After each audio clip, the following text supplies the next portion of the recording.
ആ അസുഖം ഭേദാക്കി കൊടുക്കാനുള്ള എല്ലാ ചുമതലയും ഗവൺമെൻറ്റും ഈ ഹോസ്പിറ്റലും ചേർന്ന് ഏറ്റെടുക്കുകയാണ്. അതായിരുന്നു അവരുടെ ആദ്യത്തെ ഡിമാൻഡ്.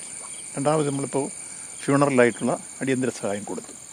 മൂന്നാമത്തെ കാര്യം, മകനെ സംബന്ധിച്ചോളം ഒരു താൽക്കാലിക ജോലിയെങ്കിലും അടിയന്തരമായി വേണം. മെഡിക്കൽ കോളേജിൻ്റെ HDSൽ ഇപ്പോൾ താൽക്കാലികമായ അത്തരം ചില കാര്യങ്ങൾ ചെയ്യാൻ കളക്ടർ ചെയർമാനായും സൂപ്രണ്ട് സെക്രട്ടറിയായും ഞങ്ങളൊക്കെ മെമ്പർമാരായിട്ടുള്ള കമ്മിറ്റിയുണ്ട്. അതാലോചിച്ച് ആ കാര്യം പരിഗണിക്കാമെന്ന് പറഞ്ഞു. പിന്നീട് സ്ഥിരമായിട്ടുള്ള കാര്യത്തെക്കുറിച്ചും ആലോചിക്കും. മറ്റൊരു കാര്യം ധനസഹായമാണ്. അത് ക്യാബിനറ്റ് ചേർന്ന് കൃത്യമായി പ്രഖ്യാപിക്കും.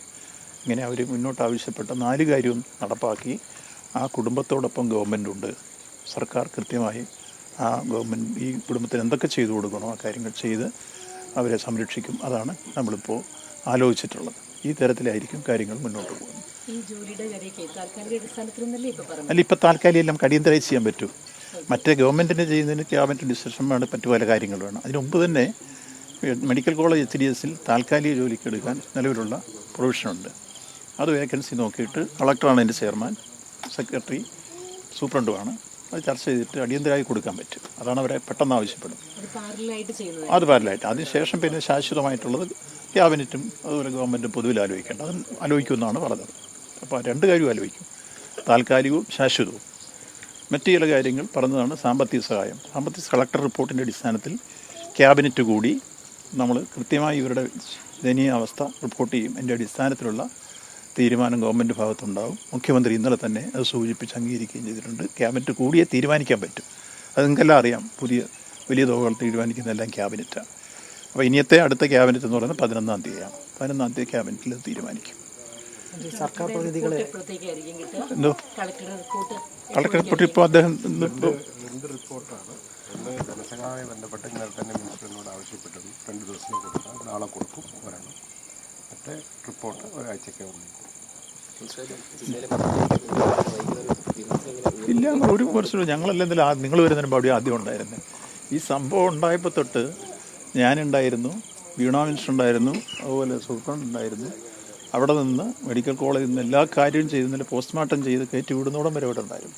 അവിടെ ആ കുടുംബത്തെ കാണാൻ നേരം അമ്മ മാത്രമേ ഇവിടെ ഉള്ളൂ. ഞങ്ങൾ വിളിച്ച് ചോദിച്ചു ഇങ്ങോട്ട് വരുമ്പോൾ അവരെല്ലാം മറ്റൊരവിടെ. അല്ല, നിങ്ങളല്ലേ ഈ കാര്യത്തിൽ ഇങ്ങനെ പറയാം. ഞങ്ങൾ ഈ കാര്യത്തിൽ അപ്പം തൊട്ട് ആ സമയം തൊട്ട് ഇതിൻ്റെ പുറകെ കൊണ്ട് ഇന്നലെ ഏതാണ്ട് 11 മണിയോടുകൂടി മെഡിക്കൽ കോളേജിൽ എത്തിയിട്ട് ഇന്നലെ രാത്രി വൈകിയാണ് ഈ ബോഡി കയറ്റി വിട്ടതിന് ശേഷം മെഡിക്കൽ കോളേജിൽ നിന്ന് ഞങ്ങൾ തിരിച്ചു പോരുന്നത്. അപ്പം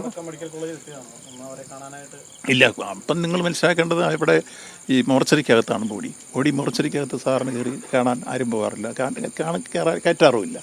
പിന്നെ അവിടെ ഈ അതിൻ്റെ ആവശ്യം നിങ്ങളുടേതായിരുന്നു. എന്ന് വെച്ചാൽ ചാനലുകാർക്കൊരു മുമ്പിൽ ഷോ കാണിക്കാൻ കുറേ ആളുകൾ ബഹളമായിട്ട് അവിടെ ഉണ്ടായിരുന്നു. അവിടെ നിന്ന് മിനിസ്റ്ററുടെ ആരോഗ്യമന്ത്രി ഇറക്കിക്കൊണ്ട് പോകണം ചില ആളുകൾ ബഹളം വെക്കുന്നത് കണ്ടു. അപ്പോൾ അങ്ങനൊരു ബഹളത്തിനൊക്കെ സീനുണ്ടാക്കുന്ന പണിയല്ല ആരോഗ്യമന്ത്രിക്കും മറ്റു മന്ത്രിമാർക്കും മുഖ്യമന്ത്രിക്കും ഒക്കെ ഉള്ളത്.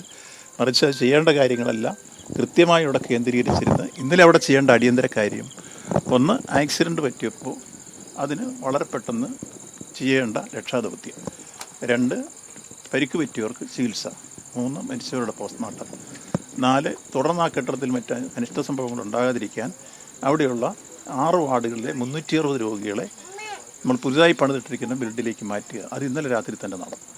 അതുൾപ്പെടെ ബാക്കിയുള്ള ആർക്കും ഇനി ഒരു ആപത്ത് വരാതിരിക്കാനുള്ള മുൻകരുതൽ സ്വീകരിക്കുന്ന കൃത്യമായ നടപടികളായിരുന്നു അവിടെ നടന്നുകൊണ്ടിരുന്നത്. അത് രാത്രിയോട് കൂടിയാണ് ഫിനിഷ്. രാത്രി 1 മണിയായി തീരുമ്പോൾ. അപ്പോൾ അത്തരം കാര്യങ്ങൾ ചെയ്യുകയാണ് അവിടെ അടിയന്തരമായി. അതോടൊപ്പം തന്നെ ഇന്നേ ബാക്കി കാര്യങ്ങൾ ഇവിടെ നടക്കുന്നുള്ളൂ. ആ സമയമാകുമ്പോൾ ഇവരോട് ആശയവിനിമയം നടത്തി വൈകുന്നേരം ആകുമ്പോഴേക്ക് ഗവൺമെൻറ്റിൻ്റെ അഭിപ്രായമായിട്ട് ഞങ്ങളോട് എത്തിച്ചേരുമെന്ന് പറഞ്ഞ് കൃത്യമായി വന്നു. അതുകൊണ്ട് ഇതിൻ്റെ ഇന്നലെ തന്നെ ഈ പോസ്റ്റ്മോർട്ടം നടക്കുന്നത് കളക്ടറെ കൊണ്ട് ഞങ്ങൾ വിളിച്ചു വരുത്തി. ആ സമയത്ത് ഡിസാസ്റ്റർ മാനേജ്മെൻറ്റ് ഉത്തരവിട്ടാണ് ഇന്നലെ തന്നെ പോസ്റ്റ്മോർട്ടം നടന്നത്.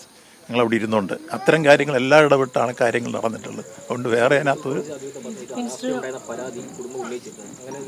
അനാസ്ഥ ഉണ്ടായില്ലെന്ന് മാത്രമല്ല, നിങ്ങൾ സമയബന്ധിതമായിട്ട് നിങ്ങൾ ആരെങ്കിലും ഇൻവെസ്റ്റിഗേറ്റീവ് ജേർണലിസം കൈകാര്യമുണ്ട് പരിശോധിച്ചുള്ളൂ. 10:58 ഫയർഫോഴ്സ് JCB-കാരന് മെസ്സേജ് കൊടുത്തിരുന്നു. താമസിച്ചപ്പോൾ ഞാനാണ് വന്നിടപെട്ടിട്ട് എന്ത് താമസിക്കുന്നു പെട്ടെന്ന് വീണ്ടും വിളിച്ചു വരുത്താൻ ഫയർഫോഴ്സ് ഓഫീസറോട് പറഞ്ഞു. അവിടെ 11:35-36 JCB കയറി വരുമ്പോൾ വലിയ രൂപത്തിൽ നമുക്ക് ബ്ലോക്കാണ്. കെട്ടിടം ഇടിച്ചു പൊളിക്കേണ്ട സ്ഥിതി വരുമ്പോൾ രോഗികൾ താഴെ പോകും. അപ്പോൾ പിന്നെ കാഷ്വാലിറ്റി എന്നുള്ള രോഗികളെ കൊണ്ടുവന്ന റൂട്ട് മാത്രമാണ് ഉള്ളത്. അതിലെ കയറ്റിക്കൊണ്ട് JCB ഇറ്റാച്ച് കയറി വരുമ്പോൾ അത് ഇടിഞ്ഞ് താഴെ പോകാം. അതിനുള്ള ബലവത്താക്കിക്കൊണ്ടാണ് അതിലേക്ക് കയറി വരുന്നത്. ആ കയറി വരുമ്പോഴാണ് വാതിൽ കൂടി ഇത് കടക്കാതെ വന്നത്. പിന്നെ ആ വാതിൽ ഈ ഇരുമ്പ് കമ്പിയാണ്, അത് മുഴുവൻ ആക്സോ കൊണ്ടുവന്ന് അറുത്ത് മുറിച്ച് മാറ്റിയിട്ടാണ് അത് കയറ്റി വരുന്നത്. നിങ്ങളാരും ആ ഭാഗം ശ്രദ്ധിക്കുന്നില്ല. യഥാർത്ഥത്തിൽ ആ JCB കയറി വന്ന സമയത്ത് ഇത്തരം തടസ്സങ്ങളുണ്ടായതാണ് അവിടെ ഒരു താമസം എന്ന് പറഞ്ഞാൽ. ഇനി അതെല്ലാം നിങ്ങളെടുത്തു. ഇപ്പോൾ പോസ്റ്റ്മോർട്ടം റിപ്പോർട്ട് വന്നിട്ടുണ്ട്, നിങ്ങളതുകൂടെ പരിശോധിക്കും. ആ പോസ്റ്റ്മോർട്ടം റിപ്പോർട്ടിൽ കൃത്യമായി പറഞ്ഞിരിക്കുന്നു നേച്ചർ ഓഫ് ഡെത്ത്. അതിൽ കൃത്യമായി ഇൻസ്റ്റൻറ്റ് ഡെത്താണ് പറയുന്നത്. എന്നുവെച്ചാൽ ഇത് വീണപ്പോൾ തന്നെ തലയൊട്ടി പൊട്ടി ഇത് സംഭവിച്ചിട്ട് മരിച്ചു. ശ്വാസം മുട്ടി അല്ല മരിച്ചിരിക്കുന്നത്. അതോടെ വരുമ്പോഴാണ് അതിൻ്റെ കൃത്യത നിങ്ങൾക്ക് മനസ്സിലാക്കാൻ.